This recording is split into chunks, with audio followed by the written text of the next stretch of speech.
Here. Thank you. Time to look all cupcakey. Good. And the pink hangers in the back. Yes! I love that. What's up, Courtney? Okay, so welcome everybody to the second episode of Womanists Gone Wild. So I'm your host, Shauna Shipley Gates, and I'm the founder of Cupcake Noir, which is a sex-positive platform that promotes everything that's healthy, unabashedly provocative, and luxurious when it comes to the sexuality of Black women. And I love to do this from a Black feminist or womanist perspective. So Womanists Gone Wild is a show a live chat that I wanted to create where Black women could come and have sex-positive conversations on our own terms. And so the first episode, I had my girl Najwa talk about reproductive health, especially like vaginal health, because that's her specialty. And so today I'm excited to introduce my guest, Sarah Watson. She is the CEO and designer of her lingerie line, Breakfast at 6. And so I'm gonna read a little bit about Sarah. So Sarah Watson is a founder and designer of Breakfast at 6, a lingerie and intimate lifestyle brand dedicated to liberating women's natural sensualities and pushing the agenda of intimacy and confidence with her platform. She balances many hats, including working in the corporate world by day, being a dedicated wife, all while raising 3 children. Sarah understands and can relate to the common drop-off in self-care that comes with these responsibilities. So she built a brand that holds a space for women to unapologetically embrace their complexity and sensuality all in one. Sarah began making custom garments by hand early on in her tween years, which grew to a passion for sewing and making others truly excited in anticipation for what they have being made.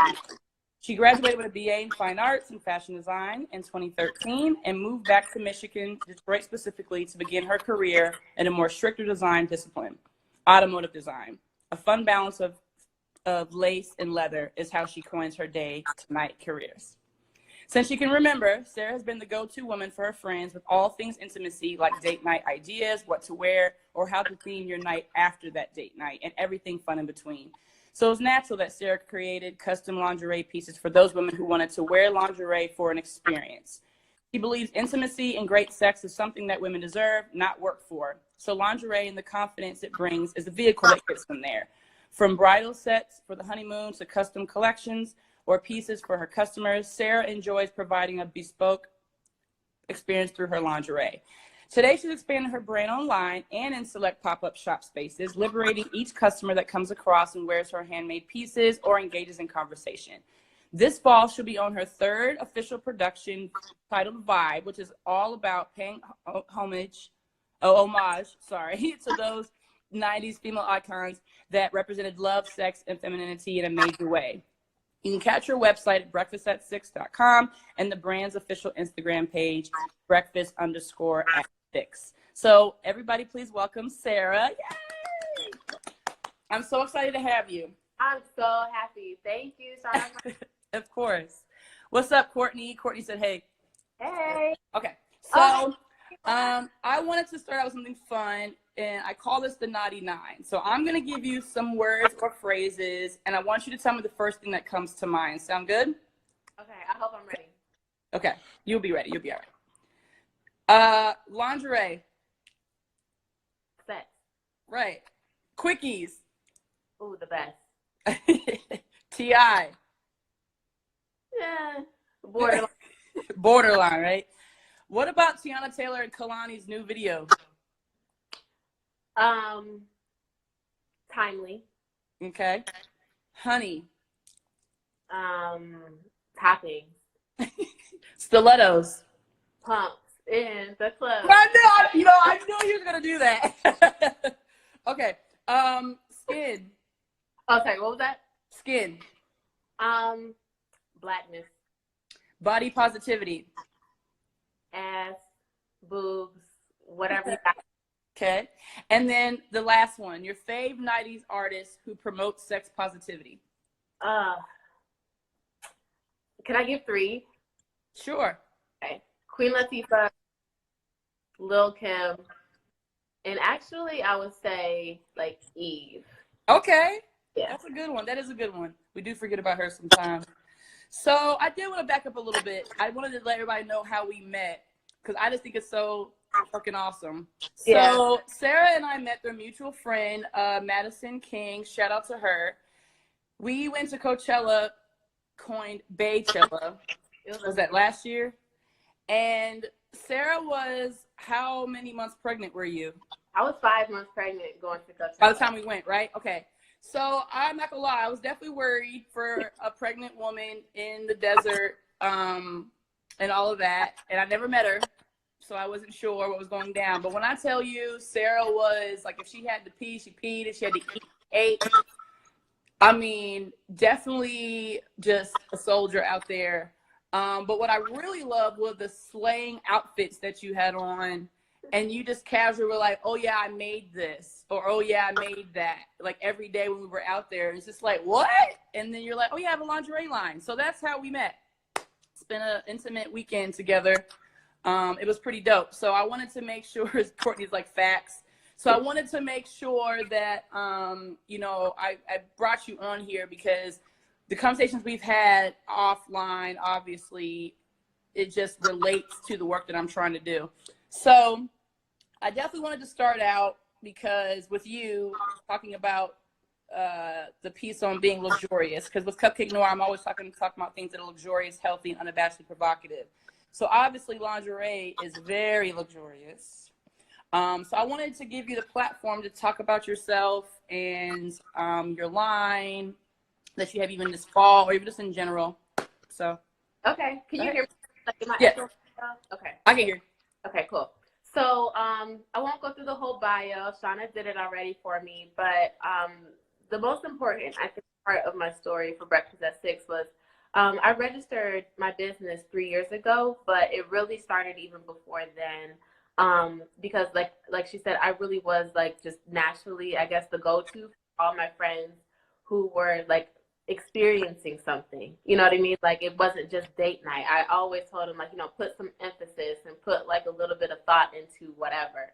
But while I was doing that and while I was helping all these beautiful women do that, I was also transforming myself into who I believe in, what I believe in, who I'm, you know, like kind of flourishing to be. I got married at a young age. We were like 24. And it's going to be 7 years next year. So Congratulations. really intimately, maturely, everything was still growing as I was married. So I found myself even after being married even more that, and I just think it was like a beautiful thing because I was doing this with my husband and he was like, go for it. You know what I mean? It wasn't like, oh, I married you at this point. Like, why are you changing up? It was all about like growing intimately together. That's dope. And you know, like feeling myself out about womanhood in general. Because also while when we had got married, I had already had like one child. Right. So time and sexiness and all this kind of stuff was already an issue that I had to solve. Right. So so between that up until now, I mean, Breakfast at 6 has really just been something fun. Like just something fun for me to do. And I'm finally being able to just talk about it and express it and really put my stake in the ground. Like, yeah, you know, what at first it was just like, oh, I'm just, you know, I was just being more modest about it. Right. And I had listened to Gary Vaynerchuk one week, and he was like, you're not doing anybody a favor by being modest about your craft. You know what I mean? Like you think that you're helping somebody and that you're showing up, but actually you're not. And like, how dare you not show up in the space that you are talented in and that you have the God-given gifts in, and then don't, you know, literally don't put it out there. So like, damn, I really have a duty to do this, and this is what's natural for me, and this is what's fun for me, and here I am. Right. Perfect. Yeah. Well, I'm so glad that you decided to listen to yourself. And the key thing was like, even though I know a lot of women, their goal is to get married, but it's like you're teaching us we still grow even past that point.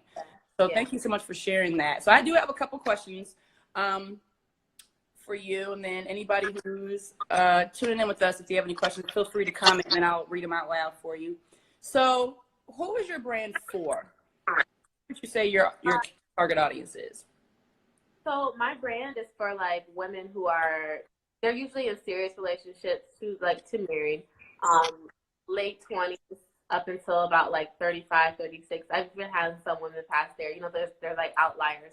But it's really for anyone who is growing in life, really taking the time out to take care of themselves, to do what feels good with themselves.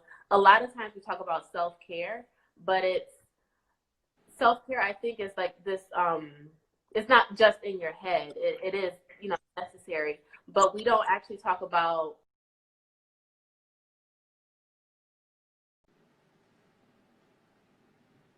once you put it on. That's a part of self-care, because you're accepting what your body looks like in this moment, in this piece, and that alone is an aid to feeling good and to looking good and just Right. getting, you know, like getting more accepting of what you have to give to Right. others. And Right. I always think that like you deserve it more than your partner. Your partner is just a benefit. You know what I mean? Right. Because when you look, you feel confident, that's when everybody wins. Right. I agree with that. Okay. Did Huh? I answer your question? Yeah, Sorry. you did. That's because, yeah, but that's the point. Like, key things here. You know, people always like strive to have that goal of getting married or being wifed up. Yeah. But then they forget that you have to maintain that, and you have to maintain that relationship if you want to, and you still have to try to feel sexy and be yourself throughout the whole process. And you're in it for the long haul. Yeah. The other piece you were saying is that, you know, when you do focus on yourself, when you focus on yourself and you want to make sure yourself feel sexy, everybody wins. That's the key thing. You know, we're not just buying lingerie because we think our spouse likes it. We're buying it because we like it. And you kind of hopefully married someone who you know their taste a little bit, and they know your taste. And so whatever you pick, hopefully they'll like and keep it moving. Right. But then I'll say, like, who are into power dressing, but they understand that power dressing literally starts from the skin out. Right. You know, it's the lotion. You got the good lotion on. You got the smell good. You're like taking care of yourself in a way that you used to. Right. Right. Good. So, what is your favorite fabric or material to make lingerie with? Ooh, so far I've had the best time with like velvets. Ooh. That's like a luxurious touch. You know, Yeah. it's not that you're wearing every single day. And I love mixing like my velvets like with the traditional lace. I think now more than ever, women really want that uniqueness to what they buy. Anybody can get something from Victoria's Secret or, you know, Forever 21, wherever they go to shop, and it's a quick fix. But when you get into actually talking about like luxurious lingerie, it has a different touch and a different feel to it. I also love exploring with like more straps. Like, I love like larger bands because it feels like it just kind of cinches you in. Mm-hmm. Feels like, yeah, I got something on. You know, like I'm literally. I think that's why like Hervé Leger's those bandeau dresses were so popular, because of that thick structure, and you feel like you're held in, and so it like makes you feel sexy. So yeah, I agree with that. You feel confident when you know, like, you know, nothing's gonna happen. That's right. Right. Okay. So, which celebrity or celebrities would you love to create customized lingerie for? Oh my gosh, easy. Lizzo. I love Dawn. From like, you know, Making in the Band, but like I know what you meant. Yep. I also I'm a huge fan of Solange, and I love her intimate stories that she shares. Yes. So her, and then growing up, she got to grow up a little bit more, but I could totally see like Yara Shahidi being that storyteller, and then appropriateness, you know, like when she gets in that space, I can totally see like me dressing her. She's grown up, I can say that, but like, you know, in higher relationships. Yeah.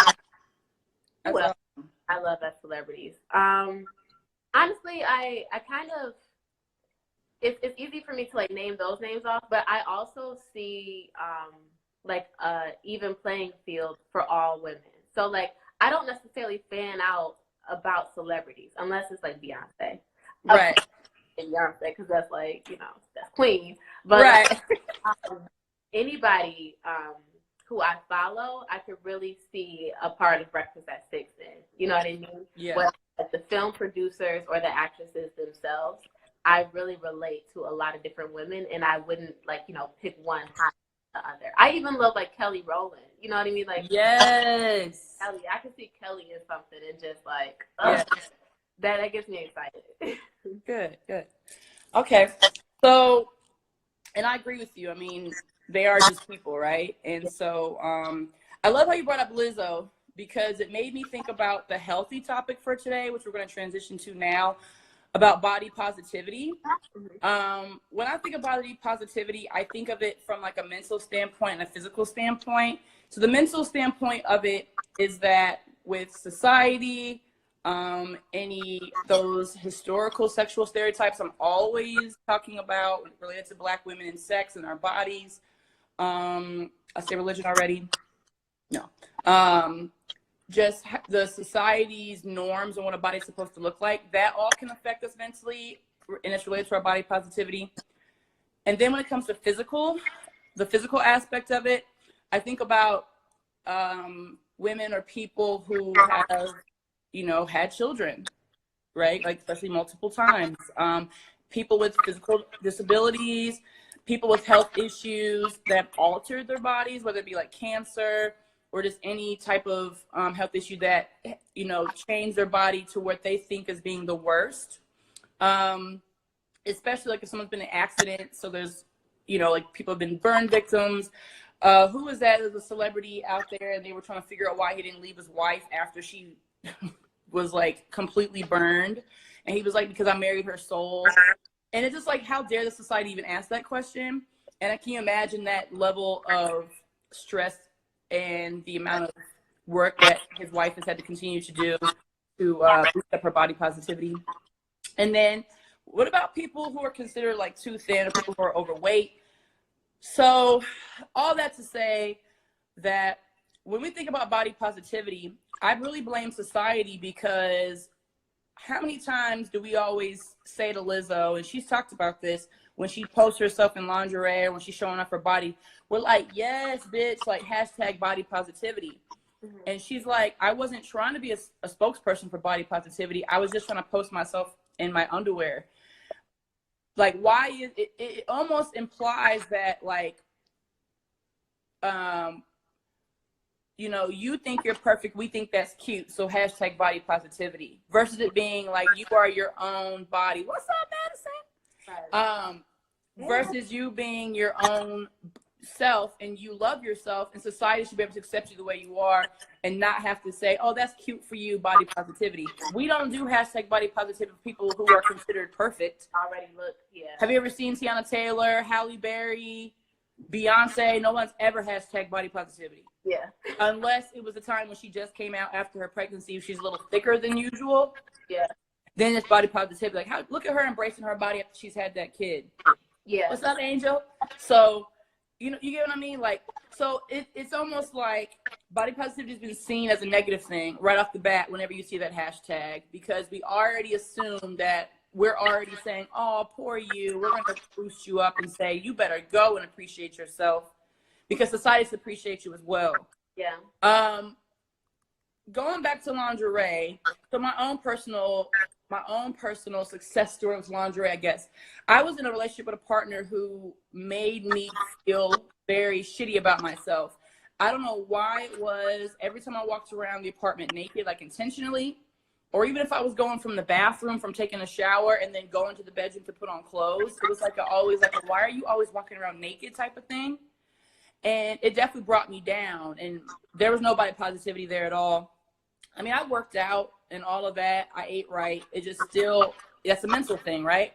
Yeah. So when we broke up, I remember I used to work on 54th and Lexington. So I walked straight from there to like 59th, wherever that Victoria's Secret is, like I saw a sign for a semi-annual sale, girl. And I went in there and I went balls to the walls, because I promised myself that from here on out, no matter who I'm with, which obviously I'm married now, I, to this day, will embrace myself with lingerie that makes me feel good, whether it's just day to day, making sure my bra and underwear match, You know, if it happens to be a rip for some reason or whatever, I throw it out. You know, I even just like roam around like my little thrift store, little vintage, little mighties or whatever, because that's what makes me feel good.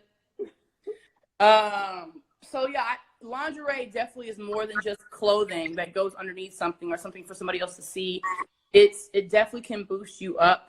So I'm a true testament to that. And so I just say kudos to people like you, Sarah, who are creating a platform and a product that help with people's stories.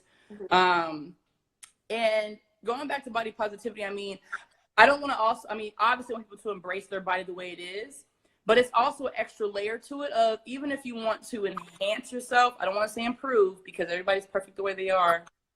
Enhance yourself in any way, whether it's through surgery, please make sure you're doing it for yourself. So if you're increasing your breast size or reducing it, or adding that ass you've always wanted, or reducing that ass, or fixing your nose, please make sure you're doing it for yourself. I can't help but think about Lil' Kim, like you mentioned earlier. Yeah. That woman was fucking beautiful. Yeah. Before she ended up with that nigga, yeah. whoever the fuck that nigga really tore her down. Because that's the reason why she ended up going through all that surgery and adjusting herself for somebody else. It's all about accepting. Can I interject here? So Of course. Like you have okay, there's like just a large bandwidth that I could like agree on. But first, Lizzo. When you mentioned Lizzo, first of all, people really hail victors that do things that sometimes people wish that they could do for themselves. Mm-hmm. So that's why they put a body positivity tag to it, because it's something that, you know, I necessarily haven't done, or this is where I want to be, right? I can see that. Mm-hmm.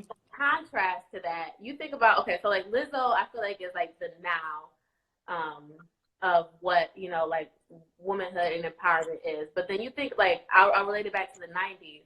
Missy Elliott was our girl, right? Mm-hmm. But Missy Elliott was like wearing just all baggy Adidas. That was her John. And if anybody had taken off clothes and showed that, they probably would have then coined that as body positivity, right? Yeah. It is her on this whatever's going on underneath. I'm just, you know, this is my exterior, you know, with the baggy clothes, jeans, or with the whatever. Right. That was her vibe. But then, you know, you have Lizzo now, who starts there, who starts at this is me, you know. Right. I think she took Missy Elliott's iconic look to the next level. Mm-hmm. And, like, once again, timely for what women need now.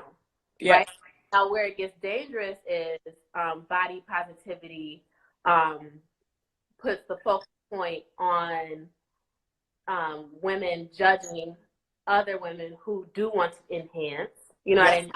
Or women who feel like they're good just as is. There's no landing spot, right, for women in general on what a body should look like. There's literally no Bible to that. So I think once we understand that first, like, we'll be good to go. And I'll say this as well. Every single person who I've dressed, who I've seen naked, I've seen plenty of bodies, they all sometimes, most of them all start off at this shy thing, like, ooh, girl, don't look at my stomach. Oh, girl, don't look at my, you know, like my back or whatever. And I'm literally like, you're tripping. You're beautiful. Can I take a picture of you like right now? And that's because we never trust what the other person, unless, you know, don't trust like those who tear you down, like you're not like trash. Right. But we never trust when people or men or when our partners are like, no, you're good. Like, I love it. Okay. You know what I mean? If you like it, then I love it. And then accept that. But it's when we have a hard time accepting other messages, you know what I mean? And we don't see their lens, or we don't see their perspective, that could turn into inner turmoil that really just destroys us, and it destroys the level of experience and happiness that we could have for ourselves. Right. I hope I said that, you know, like as good as I could, because like that was even for me. Like, I feel like I always am at this body weight where I just want to gain weight. I've been small all my life, but then I came to a point, like my husband, he was like, you're fine. Like, it may sound way more casual than what I want. I want you to be like, oh girl, all hail the queen. You know, that's just my style. But like, if he says that I'm fine, I need to trust that. You know what I mean? If I look in my mirror and I'm like, okay, I can work with it, then use that as a building block. Right. Otherwise, you know, like, it's not, it requires way more coaching than I think is necessary. Sometimes, right. So we get over stimulated, you know what I mean, by what we compare that to, you know, who we are currently. But like, I think that's what lingerie does. It accepts and it shows the truth. All I'm doing for everybody who I've dressed is literally just put up a mirror to them and be like, look at how good you look. Right. Girl, get you some, show them cakes. Right. Some great sex. It's only gonna last you a couple seconds anyway. Right. You know, like, you deserve it. And that's like, that's why I say, like, you are on the menu. Like, yeah, you're ordered up. Like, yes, that's beautiful. So I do appreciate when you said, even, you know, some people do use body positivity because there's a level of respect that they have for Lizzo, like as a role model. You know, somebody who they want to be, you know, one day, and so she's a great asset. I will say, you do have noticed too, Missy Elliott has changed, has shifted. Yeah. Since, like you said, the back in the days, and so I don't know. I mean, obviously, the level of maybe her own confidence. That's the thing. Like, people are out here, celebrities are out here just to share their talent with us, and we expect them to just be a whole package. So we have no clue what Missy Elliott could have gone through body-wise. It could have just been a style she really appreciated, and just, I mean, she could have loved her body the whole time. We don't want to assume she was hiding it.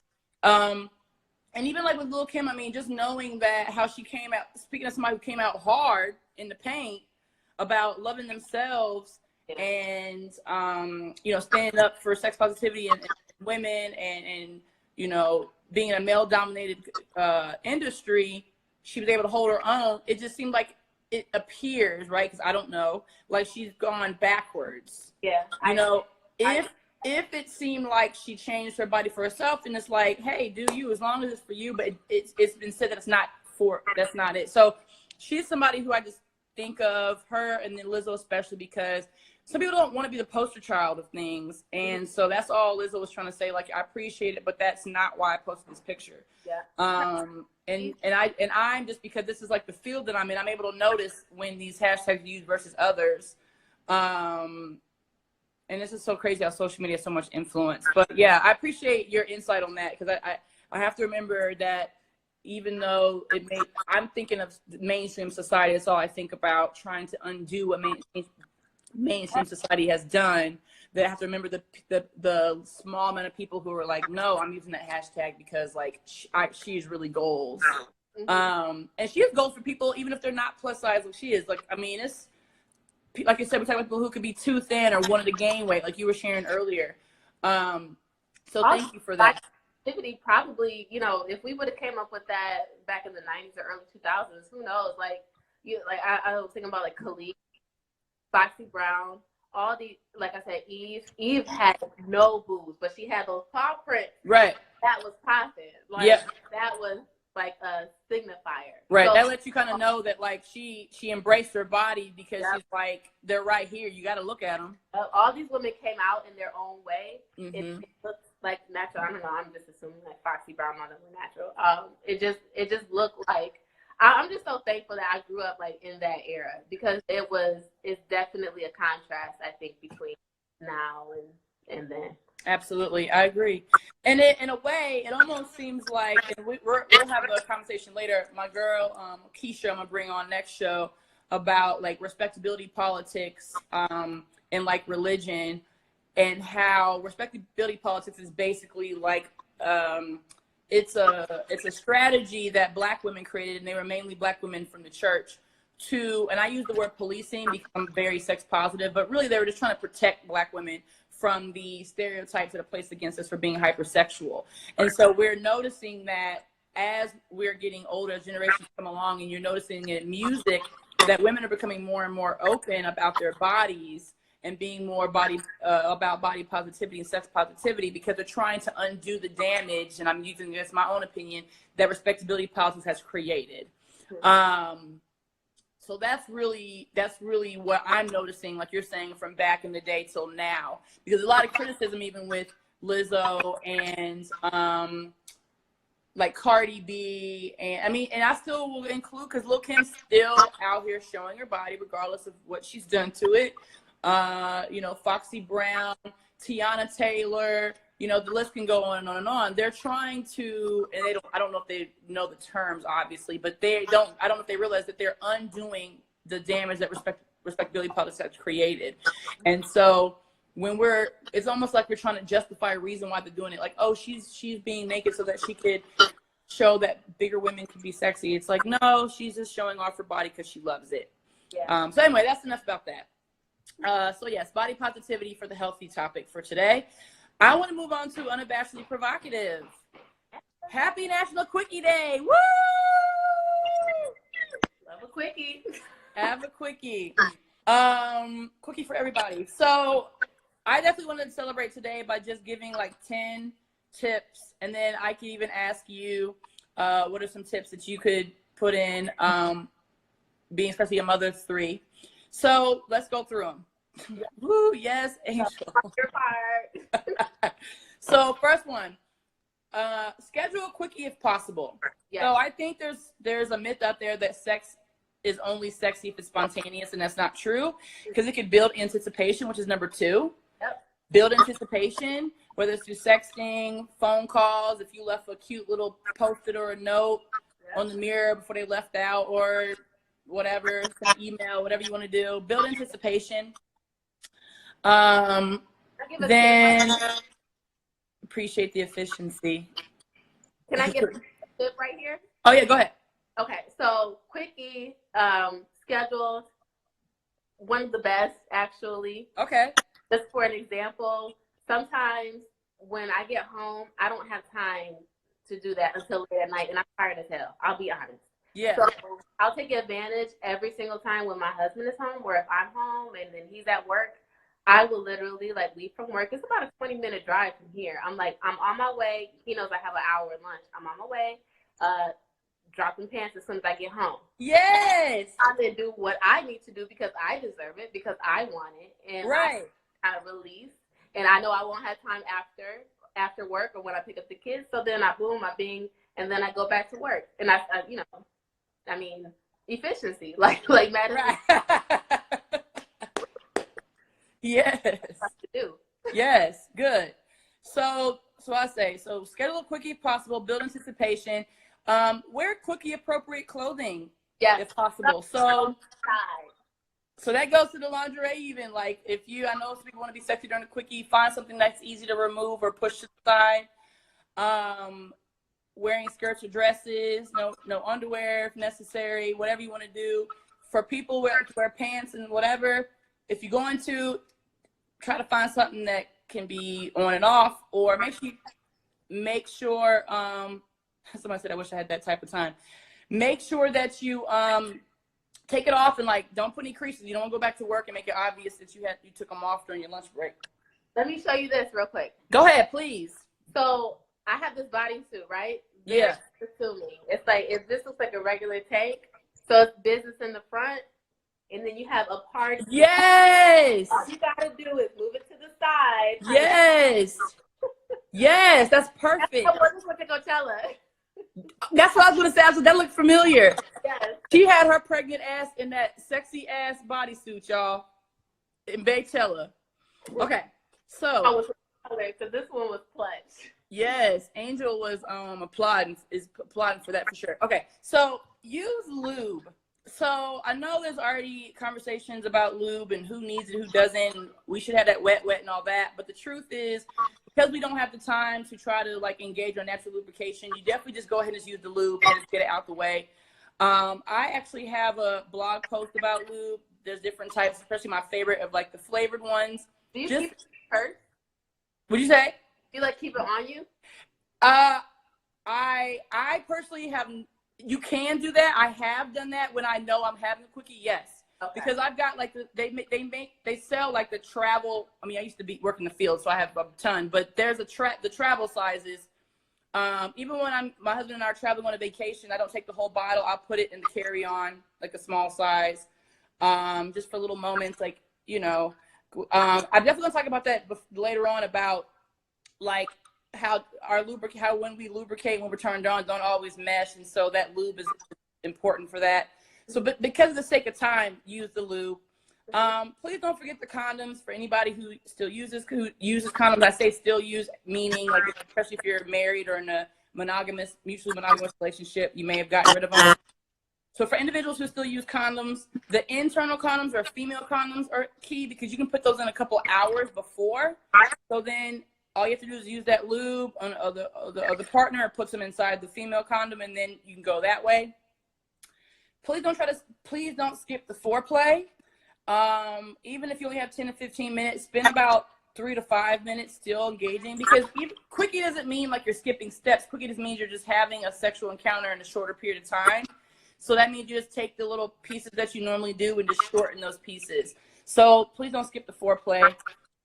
Use sex toys to enhance the experience if you need to, especially for people if they're engaging in the quickie because they're wanting that like most needed orgasm. Sex doesn't always need to have orgasms, but if you are intending to have a quickie for an orgasm, use sex toys to enhance that. Please have wipes or washcloths on hand when you're done to clean up. And then don't forget to go to the bathroom afterwards. I know wherever you are, the gym, in someone's car, wherever the case may be, please make sure to continue to go to the bathroom afterwards to rid of those bacteria that could be around your urethra. Try something new. This would be a fun time for you to engage in something that you've never done before. Besides, you're only doing it for a short period of time anyway. So you can just say, ooh, we have to make sure we make this a longer session later. That was pretty dope. Or that was kind of corny. I'm glad it was only 10 minutes. It could go either way. And then lastly, use assertive communication throughout the quickie to ensure pleasure for both of you, because then since you're already trying to be quick and you want the both of you to be pleased, you might as well open your mouth and use communication to say what you want. So it's like, I like it here, or don't even bother with that, just skip to this, or do more of that, whatever the case may be, or keep going here, I'm almost there, whatever you want to do. So any other tips you got, Sarah? I love keeping something to the side. That'd be interesting to see if there's like a travel pack or something that we could create for lubes specifically. And that's low key, because I don't keep my lubes on me, because like my kids will go through my purse and I don't want to like, put that on their lips. Like, lip gloss. If you do flavored, it'll be okay. But I mean, like flavor, water based. I love the scheduling of it, and then maybe making a whole theme around it. So like it's different kind of quickies. I don't know. Just get creative with it, because quickies could be something that people always fall back on and think that, you know, like it only needs. But when you get creative with it, I think that's when you get. So I like that. So create a theme around it. So that could go kind of with the try something new, where you're engaging. I like that. Good. Because especially if you can get engaged in role play in that sense, you know, if it's like, you know, you're going to go meet in a car, or like you said, during their lunch, coming home on a lunch break, you could already have like a theme set up. That's perfect. All right, good. And I do agree. So the thing is, I definitely am going to talk at some point about like a luxury hoe bag, HEAUX, because conversations about that, like how to store condoms, and then like what type of lubes to get that's travel size, they do exist, and it's definitely helpful. I just want to make sure that women know that to use lube, period. There's so much pressure put on us that we have to be naturally lubricated, which we can be, but in this sense, you don't have time. You may or may not, depending on how your cupcake's set up. Right. All right, so that is that. So now I want to talk about the hot topic of the month. Okay. So, total transparency, I was talking to Sarah before the show, and I was like, girl, I got 2 topics I got to try to talk about, but I'm going to choose one because I've been kind of quiet about it. I've been kind of sharing on my stories some people who've been sharing the same type of opinion that I have, but I'm going to talk about it today. T.I. and this hymen situation and his daughter. So I'm just going to basically not be messy or petty. I'm just going to basically just go with the facts and leave it at that. If anybody else has any opinions, please feel free to share in the comments. I'll read out loud if need be. So let's see. Yeah, okay. So first of all, some parents who treat their partners poorly are fearful that their children will meet partners like them. That's how I feel. That's one of the things I think is happening. He is worried that his daughter's going to run into somebody who's like him. And I think that's another piece to that besides just, anyway, I'll keep going. Yes, he's definitely tripping, but I'm trying to focus. Yes, he is tripping, but yes. Black parents don't want their children to be labeled with the historical sexual stereotypes, so they go through great lengths to protect them. Knowing that T.I. is in the field he's in and the type of women he engages, I'm sure he doesn't want his daughter to be in the same type of, right, sex does happen. He does not want his daughter to end up maybe being labeled the same. But the third major issue is there's a major lack of education.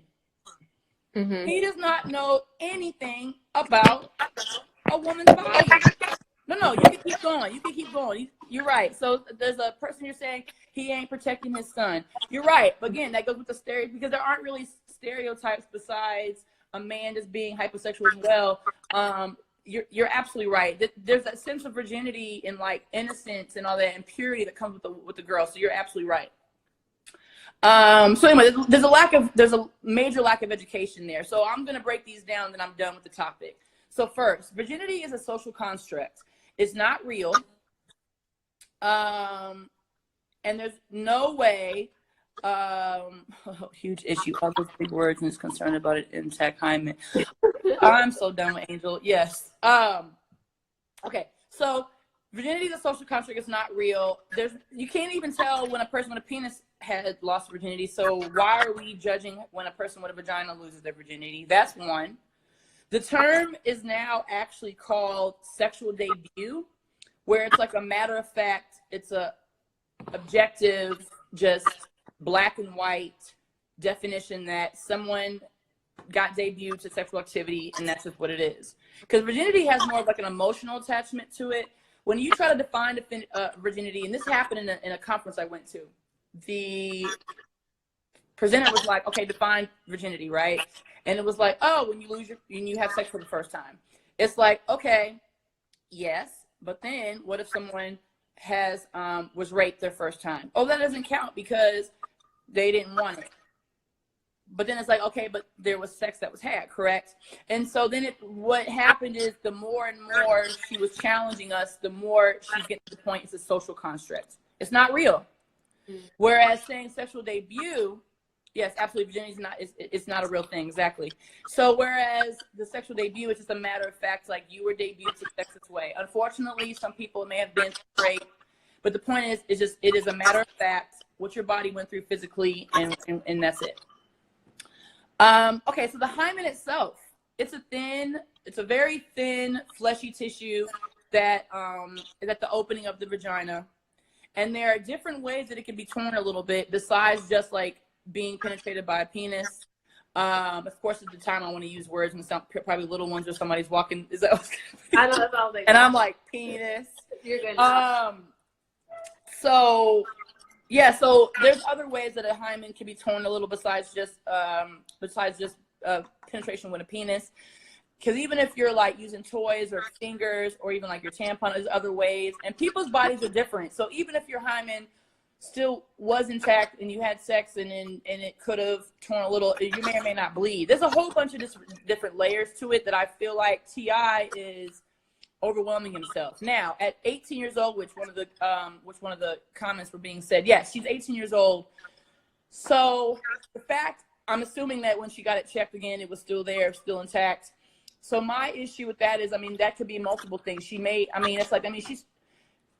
engaging in anything because other things could tear this hymen. It's like she's not doing anything at all. Like she's not You know what I'm saying? It's not that she's not only just having sex, she's not doing other things either, including like riding bikes or I don't know. It's just it's crazy. I think in this case, T.I. horribly missed the target of what parenting really is and facing reality of today. Yeah. He knows what happened when he was that age. Yep. And he know what he did to certain girls and other daughters. Yep. I just think it's dangerous when you over police and you don't allow your kids to have. I mean, for me, like I would not want my husband to take my daughter to the gynecologist to check for hymen. Is there's way more other. Does that even make sense? Way more other constructive ways to have this conversation. Yes. And to make sure that your daughter understands clearly what happens when you have sex, the outcomes of it, what you may face, what you may not face, and leave it at that. You know what I mean? Like a hymen could, like you said, could be penetrated any other way. I mean, it could be in her mouth. How are you going to put it in her mouth? Right. Or she could have done a hand job. There's so many things that you could even have anal sex, which has the highest risk for HIV, especially. So being a person, like being a sex educator, that's the point, is that we are, like you said, if we have parents who are not wanting to have these conversations, I'm on the end of it where I'm seeing whether they're now coming in with symptoms of STI or they're just coming with these questions, even if they're not doing anything yet. They're trying to figure out, get their answers elsewhere. Unfortunately, other students are, their friends are, pop culture is, social media definitely is, and it's not a good or a bad thing that is happening. It's just that that's life. Life is happening around them, and they're trying to grasp the little pieces that they need to know. So when it comes to that, so anyway, that's why they're coming here to TI, because we already know that's the obvious there. But it's more like, okay, so where do we move forward? Like you said, there are other ways to have to keep it. Even if he's over policing in that way, there are parents over policing in other ways. So either way, the issue is, like you said, the theme is over policing. And again, like a lot of parents are coming from whatever situation they're coming from, whether they have been, especially when it comes to girls, women and girls, if they've been victims of sexual assault or violence, if they had like early pregnancy, teen pregnancy, if they just had like a bad relationships growing up and they don't want their daughter to go through the same thing. It just sucks. I mean, it's always even a joke saying, and going back to what a guest said about, he's not policing his sons. There's always that joke out there like, oh, you want to have a boy because you only have one penis to worry about, versus a woman, you have to worry about every penis in the world. And it's just like, where does that come from? So anyway, that's my thing. Hymen, virginity does not exist. Can I say yeah, go ahead. Absolutely. So I'm in the middle for what, and I'm a parent, and like my daughter, she's 11, right? Yeah. So I know 15, 16, whatever, like people get curious, there's hormones and all this kind of stuff. Yeah. And I have a son and I have another daughter. So like I'm completely aware of what changes will be happening. Yes. Or may happen. Yeah. However, I personally wouldn't call it a sexual debut, just because debut I think sounds glamorous. But also, and that's just me as a parent. Yeah. Like, oh girl, you have to, like, okay. Yeah. So, but however, I also wouldn't say like virginity, because when and this was like something that I used to say, like, oh, so and so took my virginity. That implies that someone owns you, right? Or that they will always own you, and that's dangerous too. Yep. So it's just really all about communication. And I think T.I. showed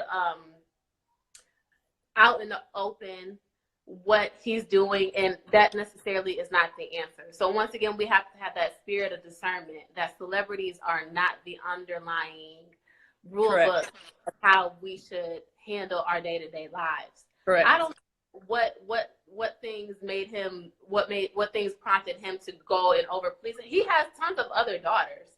Right. Doing that with his other kids. But that might be part of the issue. Because he's got tons of other daughters. You see what I'm saying? And because he's got tons of other daughters, we don't know what they've gone through. And again, that goes back to how he treated their mothers, possibly.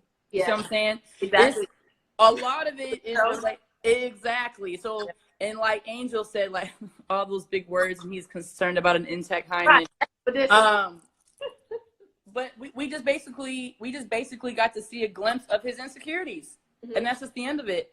But again, it's just like we can't bash him. He's part of our community, and we just see this as a teaching lesson. And so a lot of the sex educators I follow, that's all they've done is use their platform to just educate, because everyone is aware that was stupid what he said, but at the same time it was like, okay, but do you know what a hymen is? Did you know that virginity doesn't exist? We just knew that was crazy that he was going with his kid, 18-year-old kid. Right. The other thing real quick was people were talking about like, oh, I'm mad at the doctor for allowing it, but I mean the daughter could just easily sign off or say it's okay in there. I don't think there's anything with the doctor, unless I'm misunderstanding.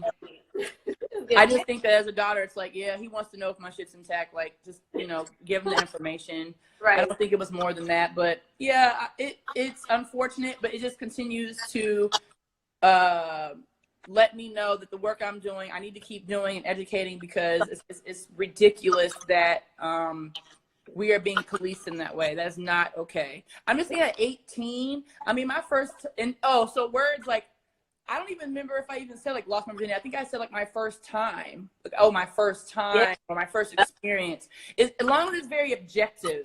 Yeah. Because even guys will have pressure of having a woman that hasn't had sex yet, and it's pressure on them. Like, oh, she's gonna be attached to me, or I don't want to make her bleed. It's like all this pressure on something that does not exist. Yeah. And it's more of an emotional thing than it is anything else. Because you can still have the tearing of the hymen a little bit with a little bit of blood, whether you call it sexual debut or not. They're concerned about the emotional attachment. Exactly. I mean, just think about the different cultures, like the culture where the newlyweds go have sex and they come and present the bloody sheets to the guests of the wedding. Excuse me? And then I can only imagine, I mean, I've read about what happens to those wives when it doesn't bleed. Yeah. Like, so anyway, and the repercussions of T.I.'s daughter. What if when he finally goes and it's not still intact? Yeah. Like, what is he going to conclude? You see what I'm saying? And even for me, has she been going to the same gynecologist? Because why hasn't? And again, I don't know, because he's T.I. He could be stubborn. I don't know. Has there been a conversation from the gynecologist to explain to him this test is not necessary, and explain why? Maybe the gynecologist doesn't really know. Maybe the gynecologist is like, this is T.I., a celebrity, and I'm not going to mess with it. I don't know. But there's everybody. It ain't just T.I.'s fault. And as a parent, and I'll say this and I'll just like leave it alone. As a parent, you don't need all these tests to know. You know what changed about your kid. My mom sure did. My mom sure did. It might not be exact, but you're going to know. Yeah. That on that. But that goes back to even a couple of relationships you have with your child. If you are, yeah, exactly. You see, people are saying, I didn't believe, exactly, I didn't either. So, right. So what does that say about us? What does that say about us? Because we didn't bleed our first time. You know what I'm saying? I mean, anyway. So that's all I wanted to share. I just wanted to use it as a time to educate people about virginity, especially because there are grown women who have hang-ups about their sex lives now because of their first encounters.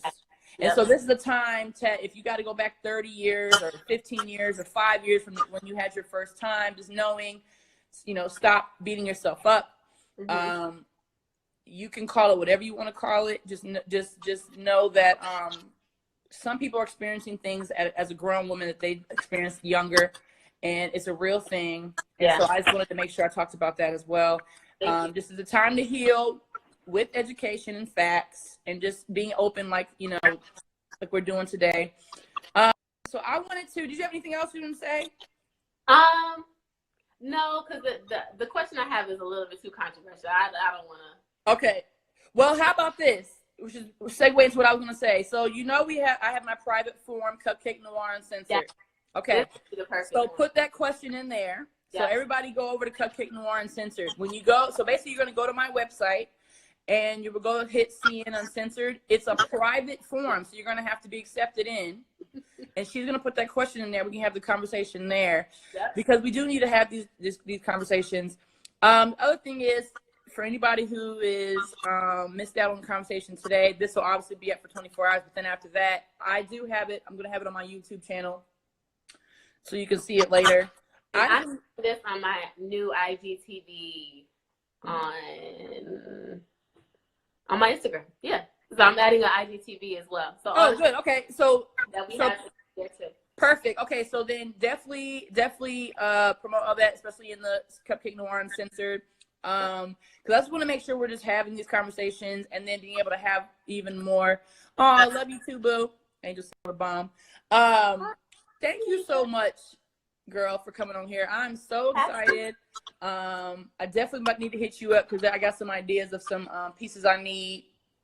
And thank you, Madison, for connecting us. Yes. That awesome They Tell a Year. That was like life changing. Yes, Madison was about. Okay, so the website, my website is cupcakenoir.com. CUP. Here, I'm about to type it in here. Can you pin it too?